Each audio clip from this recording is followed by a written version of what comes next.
नमस्कार, मध्य प्रदेश की महाडिबेट देख रहे हैं आप। मैं हूं प्रशांत कटारे। तो मध्य प्रदेश 2 दिनों के अंदर ही हुई बारिश से बेहाल हो गया। पूरे प्रदेश में हुई रिकॉर्ड अति भारी बारिश ने सिस्टम की सारी व्यवस्थाएं तार तार कर दी। मध्य प्रदेश में अभी तक सामान्य से 30% ज्यादा बारिश हो चुकी है, जबकि बारिश का लंबा सीजन अभी बाकी है। ज्यादातर इलाके सैलाब में तब्दील हो गए हैं।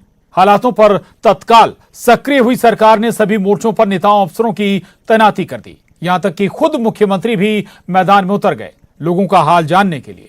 जाहिर है, दफ्तर में बैठकर वास्तविक हालात की जानकारी नहीं होती, और जब सीएम सक्रिय हुए तो पूरी कैबिनेट भी एक्टिव हो गई। सैलाब में फंसे लोगों को सुरक्षित जगहों पर पहुंचाया जा रहा है। मौसम विशेषज्ञों की माने तो इस बार कम समय में रिकॉर्ड ज्यादा बारिश हुई है, जो परेशानी का सबब बन गई। लेकिन सियासत तो अपना काम करेगी।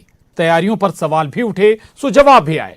वैसे सियासत से कोई आपत्ति भी नहीं होनी चाहिए, लेकिन सवाल यह कि बाढ़ की बेबसी में मरहम की जरूरत पहले है या फिर सियासत की।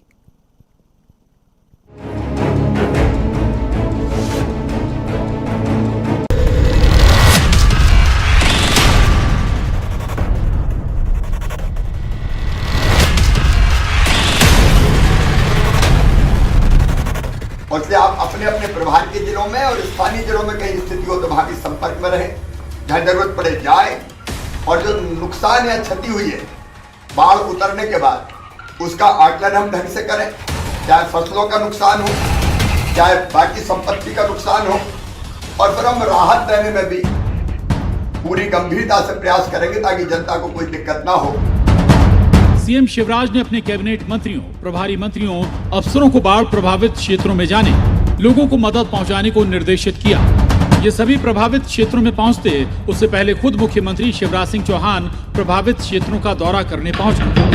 धन्य आपको मुख्यमंत्री को धन्यवाद है, अच्छी कृपा करके उन्होंने उठाया है। बहुत अच्छी राज बेटा, नाव की राज भी बहुत बड़ी चल रही है वहाँ पे। कहाँ पर चल रही है? जी जी, नाव चल रही है। नाव चल रही है। अब है ना 50-60 आदमी मतलब निकाल दी और लगा था। केवल हवाई सर्वेक्षण ही नहीं किया, बल्कि रेस्क्यू ऑपरेशन में लगी टीमों के साथ लाइफ जैकेट पहनकर उफनते दरिया में उतर गए। नाव पर सवार सीएम ने विदिशा की बाढ़ से प्रभावित बड़े इलाके का जायजा लिया। एक ऑपरेशन में स्वयं में गया, बोट के माध्यम से लोगों को निकाल के लाए, और एयरफोर्स के हेलीकॉप्टर भी, 2 हेलीकॉप्टर रेस्क्यू के ऑपरेशन में लगे हैं। दरअसल पिछले 3 दिनों में हुई अति भारी बारिश ने पूरे प्रदेश का हाल बिगाड़ दिया। हालांकि बाढ़ पर सियासत भी शुरू हो गई। पूर्व मंत्री पीसी शर्मा ने तैयारियों पर ही सवाल उठा दिया। उस समय भी इवेंट करने में लगे हुए हैं। इस समय लोगों को राहत की आवश्यकता है, बिजली की आवश्यकता है, घरों में पानी की आवश्यकता है, और जिनके घर डूब गए, मकान ढह गए, उनको तुरंत सहायता की आवश्यकता है। अभी भी आपके सामने यही फोन आया है।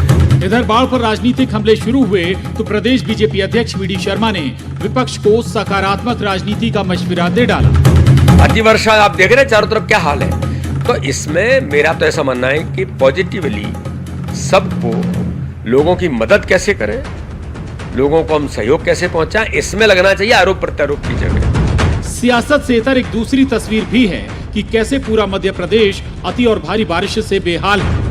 सामान्य से कहां कितनी ज्यादा बारिश हुई और आगे का अनुमान क्या है, सुनिए मौसम विज्ञानी से।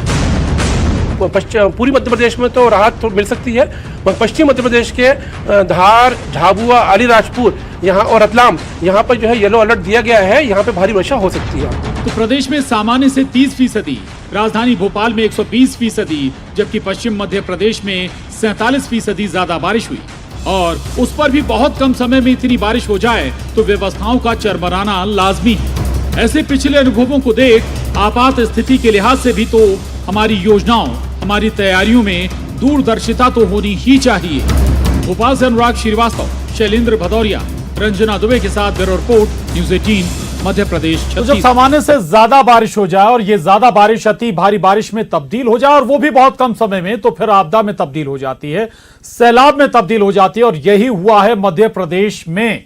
इसके बाद ही सरकार सक्रिय हुई और सरकार अब लगातार एक्शन मोड में भी है। लगातार लोगों को रेस्क्यू भी किया जा रहा है, सब तमाम मंत्रियों को भी तैनात किया गया है, और इतना ही नहीं, लगातार मॉनिटर भी किया जा रहा है कहां क्या स्थिति है। बहरहाल चर्चा करने के लिए हमारे साथ 3 खास मेहमान इस वक्त जुड़े हैं। कुणाल चौधरी जी हैं, विधायक कांग्रेस। बहुत स्वागत है कुणाल जी आपका। चर्चा में हमारे साथ आशीष शर्मा जी हैं, विधायक बीजेपी। आशीष शर्मा जी, आपका भी बहुत स्वागत है। और वरिष्ठ पत्रकार दिनेश गुप्ता जी हमारे साथ चर्चा में जुड़ रहे हैं, आपका भी बहुत स्वागत है। दिनेश गुप्ता जी, पहला सवाल आपसे ही है कि ऐसे हालातों में जिस वक्त मध्य प्रदेश में हैं, 2 दिन से लगातार बारिश, अति बारिश, और उस बारिश से लगभग पूरा प्रदेश जलमग्न है, बल्कि सैलाब जैसे हालात हैं। सियासत की गुंजाइश दिखती है क्या अभी? देखिए प्रशांत जी, सियासत अपना काम करती है, अपनी जगह सियासत होती है। ये जो हालात बने हैं उसमें राहत पहुंचाने का या वर्षा पूर्व इंतजाम करने का जो जिम्मेदारी है वो प्रशासन की है।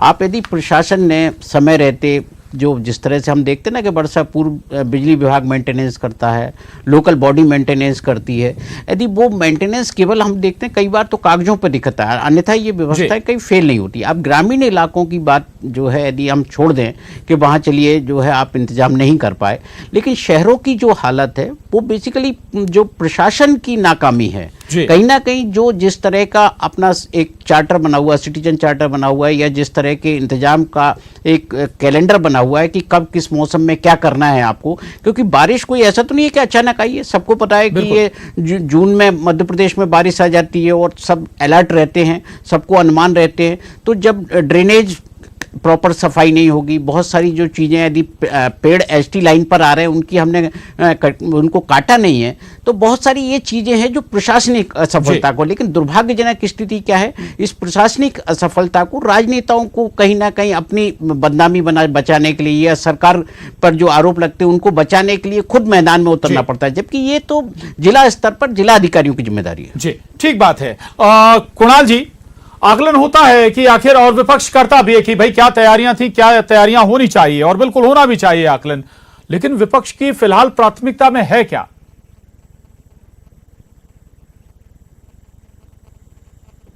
देखिए, सबकी प्राथमिकता में एक है कि पहले जान और माल की पहले हानि कैसे बचे। सबने यही कोशिश करी, सब अपने क्षेत्रों में जिस तरह की बारिश का आलम था सभी लोग अपने लगे हुए थे, और मुख्यमंत्री जी और सरकार की तो मजबूरी थे कि देश के गृह मंत्री आए थे, तो लगभग 2-3 दिन से पूरी सरकार और मुख्यमंत्री जी सब लोग उनके गृह मंत्री जी के, क्योंकि वहां पे कभी मुख्यमंत्री हटने की बात होती है, कभी होती है, तो उनकी राजनीतिक मजबूरियां होंगी, तो जो ध्यान देना चाहिए था वो नहीं दे पाए, कोई बात नहीं।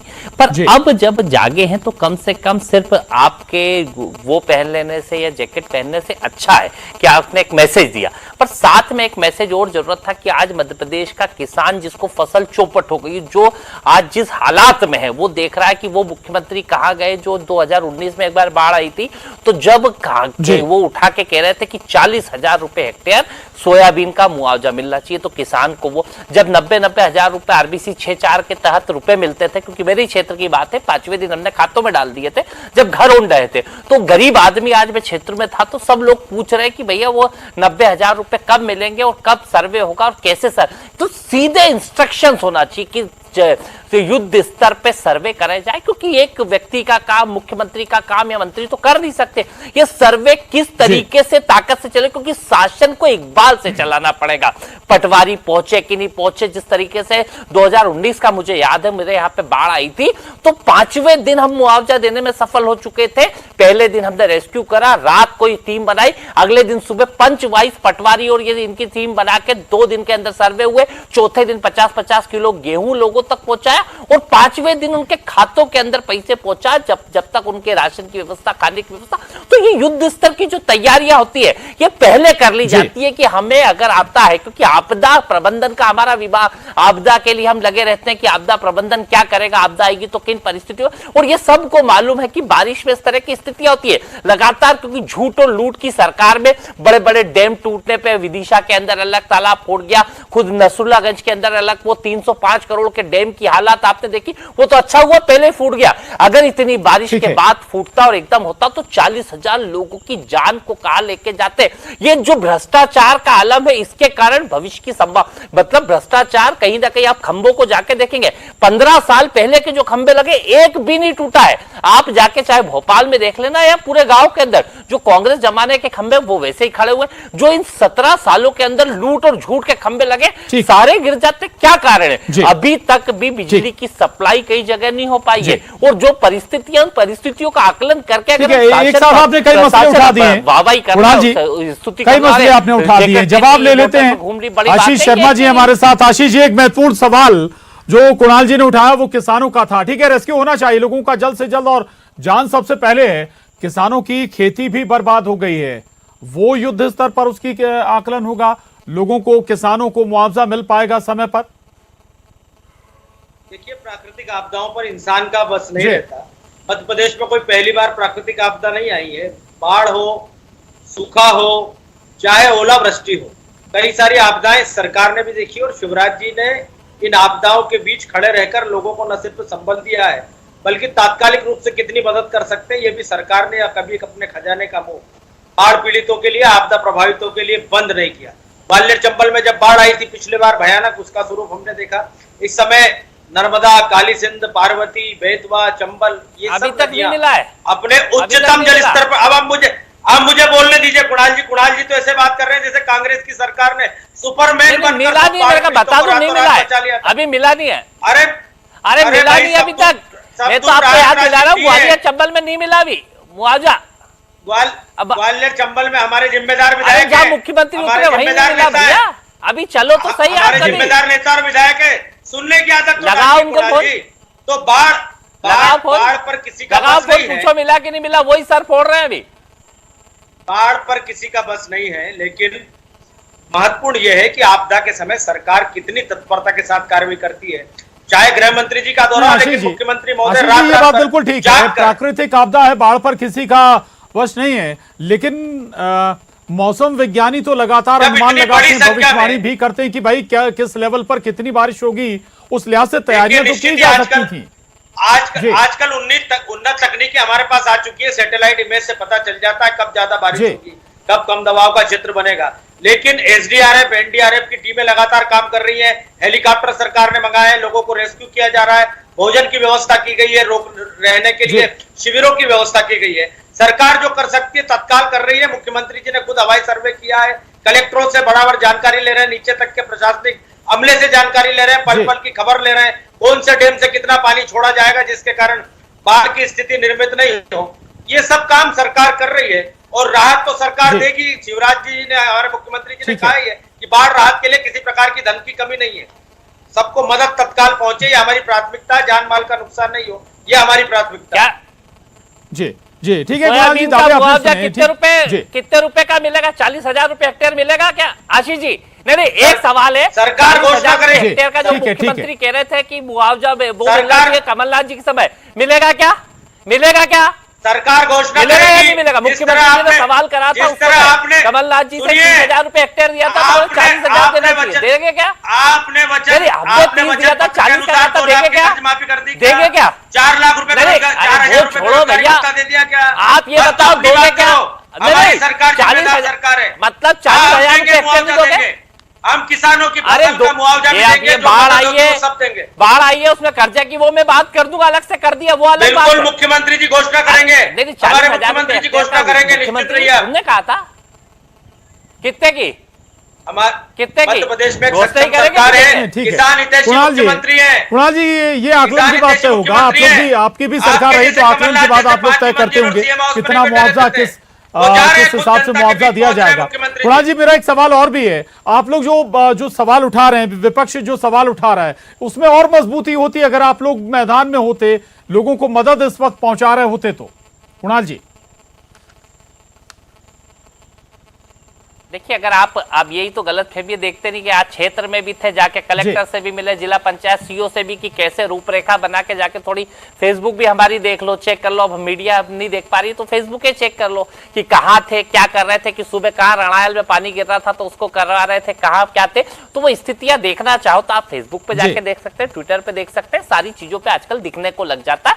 कोई बात नहीं कि विपक्ष क्या कर रहा है क्या नहीं कर रहा, सब लगे। मैंने क्या कहा कि हर जनप्रतिनिधि जो जिसके क्षेत्र में वो ताकत से लगा है, कोई बात ही नहीं है कि कल रात भर सब क्या लाइट नहीं थी, सब बिजली के अंदर परेशान थे, सब घरों से रेस्क्यू करने के लिए गांव-गांव के अंदर घूम ही रहे थे। कोई भी जनप्रतिनिधि होगा सरकार के लोगों के अंदर बैठी मजबूरी थी। मैं क्या कहा कि वो गृह मंत्री आए थे तो वो भी लग रहा था हर जनप्रतिनिधि को अपने क्षेत्र में लगता है ये दिखते करते, अब कोई देख पा रहा है कोई नहीं देख पा रहा है, किसी को ज्यादा देख रहा है, ये एक अलग सवाल है। मूल मुद्दा क्या है कि आज हालात क्या है कि आधों के घर खराब हो चुके हैं, घर टूट चुके हैं। क्या सरकार इस बात का बता देगी कि उन लोगों को घर मिल जाएंगे? क्या जो आरबीसी 6-4 के तहत वो जो वो रहता है उसकी तैयारी कब होगी, कब तक सर्वे होंगे? आज उस चीज की है। कल से रात के बाद दिन में 4 बजे बाद जो पानी बंद हुआ उसके बाद आज स्थितियां सामान्य, और आज अगर हम सर्वे कर लेंगे आज और कल के अंदर तो उसके आकलन हो जाएगा। अब 4 दिन बाद 10 दिन बाद हम सर्वे करने जाएंगे तो आगे कोई इस बात से शायद ही कोई असहमत हो, कोई सामान फेंक देगा, कोई सड़ी हुई चीजों को बर्बाद हुई है उसका आकलन, मतलब जो मूल मुद्दा है विपक्ष और ये वो अभी आप चलो कल अभी चलते कल चलना जब चले, पर मूल मुद्दा क्या है कि होगा कैसे? मैंने आपको बताया 2019 में करा, हमने टाइम बनाई थी। यही तो सवाल उठाता है कि विपक्ष केवल सोशल मीडिया पर नजर आता है। मैं कह रहा हूँ दोबारा आऊंगा। दिनेश गुप्ता जी आ रहा हूँ कुणाल जी आप जाके अब उस पर डाल सकते ना, अब मीडिया पे तो नहीं दिखा सकते अब भैया आप। चलो कल और बिल्कुल हमारे कैमरे सर बिल्कुल न्यूज़ 18 जितनी बात सत्ताधारी रखता है हर ग्रामीण क्षेत्र में नहीं होते, हर टीम ग्रामीण क्षेत्रों के अंदर पहुंच जाए, हर चीज वहां पहुंच जाए। आपके भी लोगों की मजबूरियां हैं और इतने नहीं सर हमारी कोई मजबूरी नहीं है। आप बोल रहे हैं, आपकी बात पूरी न्यूज़ 18 पर देख रहे हैं ना, जो आप बोल रहे हैं वो पूरा दर्शक सुन पा रहे हैं। आपके स्ट्रिंगर सब जगह पहुंच नहीं सकते। नहीं एक आदमी पूरे नहीं जो मजबूरी है, एक स्ट्रिंगर हर गांव तो नहीं पहुंच सकता हमारे साथ। एक विधायक दिन में 25 जगह, उसको भी एक स्ट्रिंगर को एक जिले में होगा, उसकी भी मजबूरी है। मैं आपसे ये नहीं कह रहा हूं कि आपकी हर परिस्थिति, आप मुख्यमंत्री जाएगा तो उनको दिखाना अलग बात है, वो अलग है, पर एक हर जनप्रतिनिधि लगा था। अभी तो पार्षद से लेके हर जनप्रतिनिधि में कोई दल की और इसकी बात ही नहीं कर रहा हूं, हर जनप्रतिनिधि को लगना ही था। कल दिन रात इसी में लगा था कि कैसे भैया कोई जान माल की हानि नहीं हो जाए, कैसे कहीं हो जाएगा तो इंसान खुद ही परेशान हो जाएगा। रात दिन रात फोनों पे कैसे किन परिस्थितियों के साथ, अच्छी बात है अगर प्राथमिकता सही जगह पे पहुंचे, कैसे सही जगह पे रहे, इसके ऊपर सरकार के लोगों की। अब सवाल इसका है कि कैसे अब चीजों को सही करा जाए। बिल्कुल महत्वपूर्ण बात है दिनेश जी। जो बात एक सवाल अभी भी है और वो ये कि भाई पिछले अनुभवों से नहीं सीखते हैं क्या? ग्वालियर चंबल में शायद 2 साल पहले या पिछले साल ऐसे ही हालात बने थे। 2006 का भी बार बार जिक्र आता है, अति बारिश हुई थी। क्या उन हालातों से नहीं सीखा जा सकता, उस लिहाज से तैयारियां नहीं की जा सकती का? देखो देखिए प्रशांत जी, हर साल कहीं ना कहीं राज्य के किसी ना किसी हिस्से में ये हालात पैदा होते हैं। अब आप यदि भोपाल और विदिशा को लेंगे, सबको पता है कि कलियासोत नदी का पानी छोड़ा जाएगा तो इसका प्रभाव बेतवा पर किस तरह का पड़ेगा।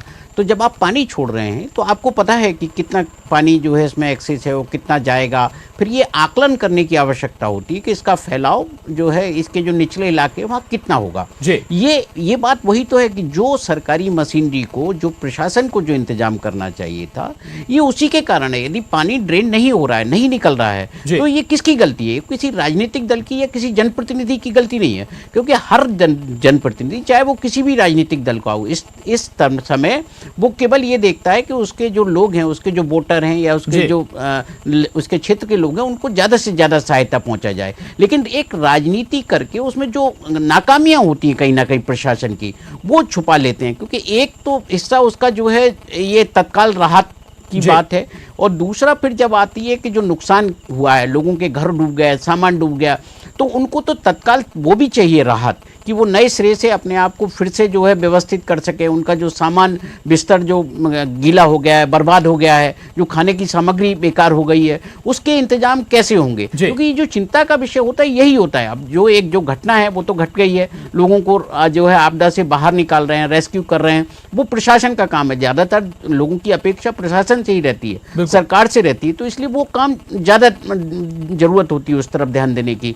लेकिन जिस तरह के इंतजाम जिला स्तर पर करना चाहिए, जिस तरह का आकलन करना चाहिए, वो अभी नहीं हो रहा है। ये कई बार हम हर आपदा में देख चुके हैं। जी, यानी कि जो चुस्ती दुरुस्ती दिखनी चाहिए थी, होनी चाहिए थी, वो अभी प्रशासनिक अमले में नजर नहीं आ रही है।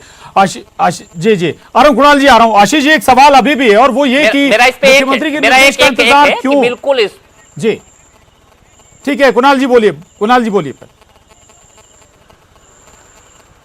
कुणाल जी, मेरा यह सवाल है कि आशीष जी क्या क्या सर्वे चालू हो गए, क्या स्थितियां हो गई, क्या वहां पे मुआवजा और किस तरह से मिलेगा? क्योंकि सवाल इसी बात का है कि कैसे हम जल्द से जल्द सर्वे करा के उसकी तैयारी ये कर ले। अभी तक आज सुबह से सूखा था, आज सुबह से चालू होके 2 दिन के अंदर सर्वे खत्म होना थे, ताकि परसों तक हनितों की जो स्थितियां परिदृश्य बदल जाएगा।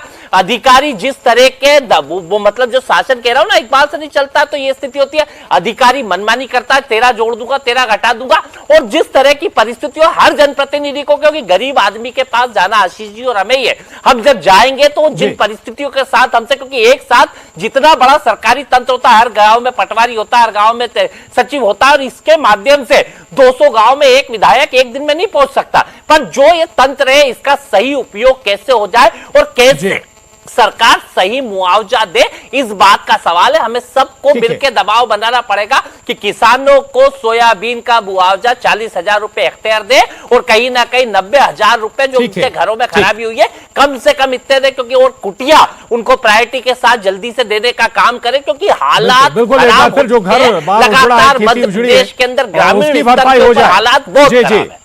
ठीक है कुणाल जी, जवाब भी चाहूंगा इसका। और एक बात और भी कि आखिर मुख्यमंत्री के निर्देश का इंतजार क्यों होता है? भाई, आपकी कैबिनेट अगर पहले उतर जाती, नेता और आप लोग पहले उतर जाते, तो शायद प्रशासनिक अमला पहले एक्टिव हो जाता।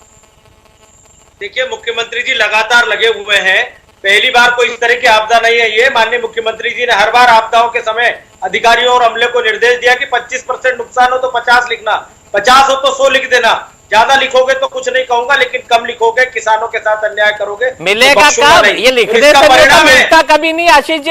आशीष जी मिले तो सही, अरे मिले तो सही आशीष जी, आशीष जी मिले। सवाल इस बात का, आप क्या सर्वे चालू हो गए? क्या आप क्या हो गए? आप क्या चालू हो गए? आप क्या चालू हो गए? आपकी क्षेत्र की जनता देख रही है, सर्वे चालू हो गए आपके यहाँ? आपके यहाँ का पूछ रहा हूँ मैं, आप विधायक हो, आप क्या चालू हो गए? आप क्या चालू हो गए? क्या अरे आप क्या निर्देश हुए? क्या सर्वे कराएंगे और मुआवजा भी देंगे? अरे क्या आपके गाँव किसी गाँव में जाने का रास्ता ही है? अभी चालू क्यों नहीं हुए? सरकार पर भरोसा है? अरे भरोसा, आप कोई भरोसा नहीं है कि आप क्या चालू हुआ? आप कोई भरोसा नहीं है, देख लो आपके, आपको भरोसा नहीं है। हमने तो पहले भी मुआवजा दिया। अरे नाव क्यों नहीं पहुंच पा रही भैया? नाव सब जगह पहुंच रही है, लेकिन आपने क्या दिया? कब पूछेगी कब कब कब बेरोजगारी भत्ता दिया क्या?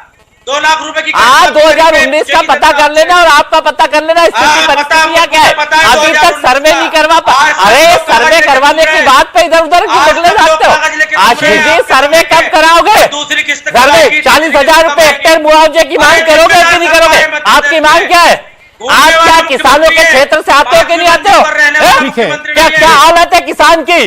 मर रहा है किसान, मुख्यमंत्री नहीं है। हाँ, ये 5वीं मंजिल पर रहने वाले मुख्यमंत्री नहीं, मध्य प्रदेश के किसानों को राजनीति आपने नहीं दी है। हालात क्या है किसान की? ठीक है, माफी के साथ वक्त कम है साहब। आप दोनों से रिक्वेस्ट है मेरी, कुणाल जी, आशीष जी। सवाल मेरा दिनेश जी से, और वो सवाल ये कि क्या जो तैयारियां हों या जो प्लानिंग हो, उनमें लंबी लॉन्ग टर्म की स्थिति को देखा नहीं जाना चाहिए, दूरदर्शिता नहीं होनी चाहिए क्या? बहुत सारे क्षेत्र ऐसे रह जाते हैं जहां सूखा रह जाता है, बहुत सारे क्षेत्र ऐसे बाढ़ से प्रभावित हो जाते हैं। मैनेजमेंट ऐसा नहीं हो कि वो पानी दूसरी जगह पर पहुंचाया जाए, बजाय ये कि सैलाब आ जाए? देखिए, वो तो चली रही है, नदी जोड़ो परियोजना अपना काम कर रही है, लेकिन ये विषय ऐसा है, कहीं सूखा है यदि कहीं पानी गिर रहा है, क्योंकि प्रकृति पे तो किसी का कोई नियंत्रण है नहीं। लेकिन जब एक जो है जहाँ पानी एक्सेस है, जहाँ दिक्कत है, वो आप कैसे मैनेज करते हैं? जहाँ सूखा है वो तो ये है कि आप पानी के पीने के पानी पहुँचाते हैं, आप अलग तरीके से काम करते हैं। लेकिन यहाँ तो ये कि लोगों को बांस बल्ली तत्काल चाहिए, बहुत सारी चीज़ें चाहिए, क्योंकि एक बड़ा जो भी तबका प्रभावित होता है वो निचले स्तर का तबका होता है, उसे तत्काल राहत की आवश्यकता होती है।